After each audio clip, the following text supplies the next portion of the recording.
do that, just to guide them and to be around. We find that parents that are around more with their teenagers and get involved with sports are the ones that don't get as much into trouble or get involved with drugs, especially with the self-esteem, which I'm going to get to. Number 4, call our bluff, don't compromise, be intimidated by us. Because why? Because that said so. Because what kind of answer is that? Okay? And call our bluff. Here, I'll give an example. One good one. I think that's the next one. No, we need punishment, dish it out, but let us know when you still love us, even though we let you down.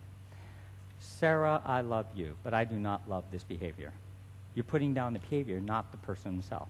How would you like to be a boss said to you? I don't like you for this, I don't like you for that. No, you're putting down the job performance, not the person himself. It's the same thing with the kid. Okay, yeah, I know you screwed up. That's the behavior. You're a good person, but this is what's going to have to happen. All right? And number 6.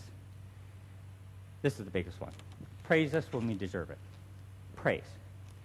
Praise is a big one. Because my father, who I grew up on a farm in Saskatchewan, and he, and I say my late father, because to make a long story short, my father was basically killed by a speeding driver. He was 46 years old on a tractor, and a guy came over a hill, hit my father in the tractor. My father flew off the tractor, landed on his head, and it was 4 years or 3 years of slow death, and he died at the age of 49. I was 17 when my father died. Now, my father, my 2 older brothers, they would say Dad was strict. No, Dad wasn't strict. He was a disciplinarian. And he never let us boys get away with things. But there was also praise.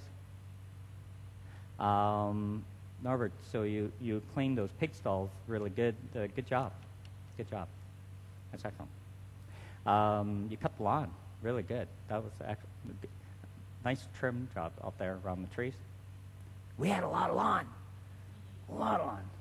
What was I doing the following week? Looking for more lawn. You know? And it's nice to see the amount of fathers are here tonight.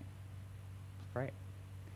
So praise, because if the kid can see that he can notice the negatives. Okay, let's say this is negatives. If you don't notice the negatives, they're not going to learn what's right or wrong, right? So notice that, but outweigh it with the positives by noticing some good examples that the kids are doing. Oh, mom and dad, they only notice me unless I'm doing something bad. No, outweigh it with the positives, and if we can outweigh it with the positives, they'll start veering towards the positive, and they'll start feeling good about themselves. And they start feeling good about themselves, they're better able to say no to drugs. Because kids with high self-esteem don't get into drugs. They don't. You know? So that's was a big factor. Because when my dad died, and I was only 17, it was just my mom and I on the farm, and we had tons of pigs and cattle and big farm at that time. And I really had to, pull up my straps to help my mom out. But it was tough. And I remember not trying to show to mom and going to the barns and letting cry,